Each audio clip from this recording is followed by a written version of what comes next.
was just wondering, why do you feel the need to have separate groups and us to be categorized in a certain way?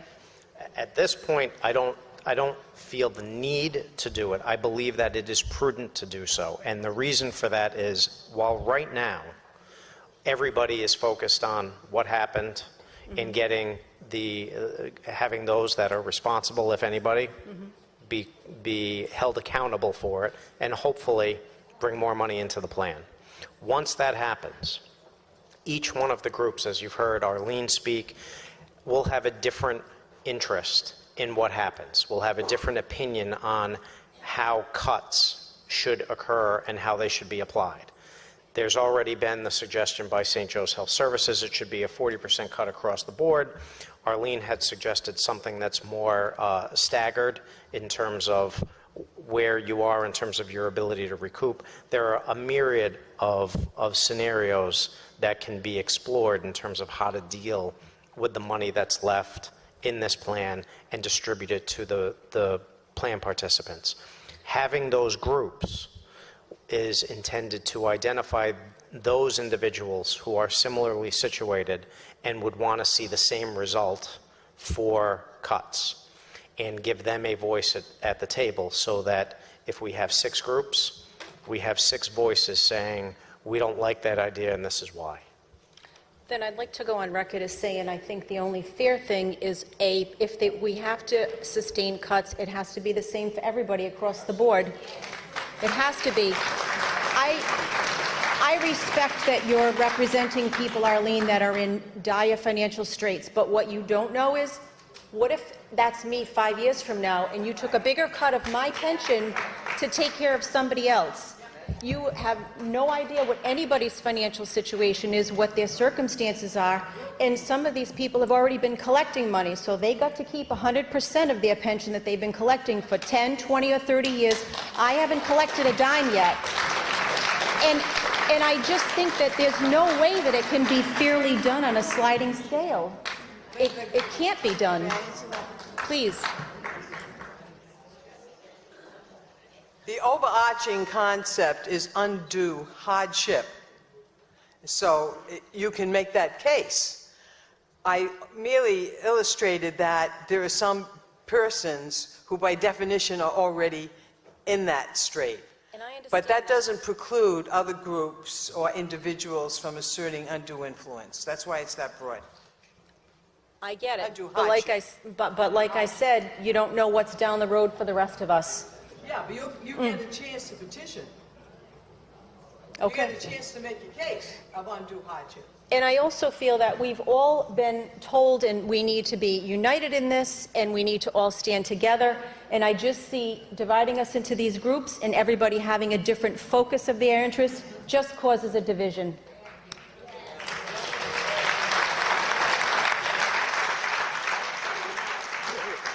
Just so everybody's aware, I'm maybe about 10 more minutes. We could go on here all night long. I'm happy to get additional questions. After this meeting, of course, the website, the email address, and the phone line are all still available. So if something was not addressed, or if you wanted clarification on something that was, you can always do that. But we're going to take just a few more questions and wrap up in about 5-10 minutes. I have a very quick question. One, was the St. Joseph Hospital pension plan ever commingled with the diocesan pension money? And if it was, how was the separation accomplished? I'll answer the question in this way. I'm not aware of any commingling, and we'll be looking into everything, and if we see that, then we will address it, but I'm not aware that there was ever a commingling of funds. It's my understanding that these assets were held separate by the custodian, and that they were invested separately. But we may find out differently, but as I sit here today, I'm not aware of anything. Thank you. If I could just echo what that young lady had just said about need, and in terms of once you start to segregate groups, it almost seems like it further convolutes the matter. I was a 23-year employee of St. Joseph's Hospital. My job was eliminated. At the same time, my husband was diagnosed with a terminal illness and passed away last November unexpectedly. My job was eliminated after 23 years. I'm 55. I was told to wait to collect my pension. Now is when I need the pension, but now is when I cannot access the pension. I have a 14-year-old daughter that I'm finding that I have to raise by myself.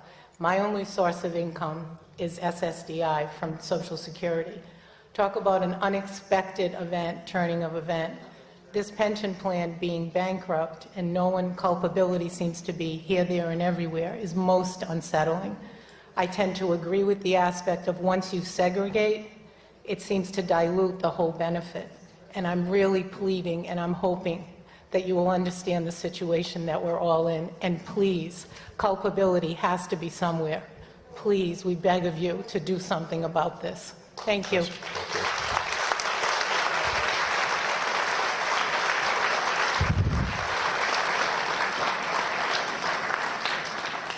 I appreciate your time all being here tonight.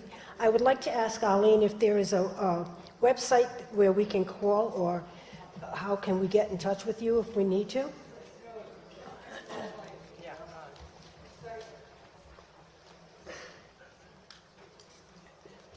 Marilyn Horan or Penny Spavin have been the conduits. Marilyn has some sheets here that have my contact information and Rob Senville's contact information. Thank you. So it's all there. And let me just, finally say to the women, what this receiver, I think, is trying to do is to make sure everyone's voice is heard.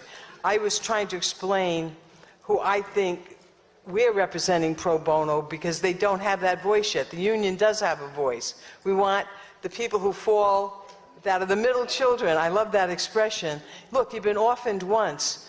The receiver has no intention of making you an orphan again, second child or middle child. That's why he's working with the names and to make that presentation to the judge. One more question, and then we're going to wrap up for the night. Since we've had these Facebook things everybody's getting on, I just want to say that, as it's already been stated, we need to stand together, but Facebook is out there for everybody to look at, and some of the comments that I've seen have been less than desirable. The first day that this happened, I made a few comments, and I have since really stayed away from that. I think we need to stay away from saying rotten things about people, or, we need to find out the facts. That's your job. And when we find out, we need to stand together, because we'll look like a bunch of fools if we're all standing and fighting against each other. So I'm sure we all hope that all of you are going to make this as good as you can, and I know you can't probably make it the best that we'll want it, but the best that we can get out of it, whatever that is, we need to stand together. And as a group that we always did, we worked together as a team, and now we should be standing together as a team again. Thank you. I guess that's a very good comment to end the evening on. I will tell you, and I think I can speak for everybody up here, that everybody up here is extremely bothered by the fact that you are in this position. You do not deserve this. You did not deserve this.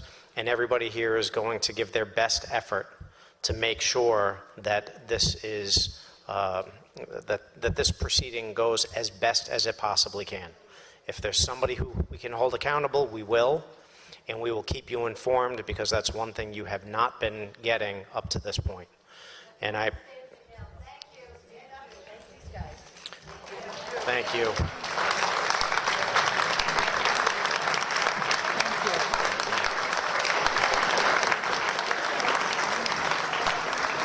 I want to thank everybody for coming out tonight, and as I said, if you have follow-up questions, you can utilize all of the mediums that we've set up. Thank you.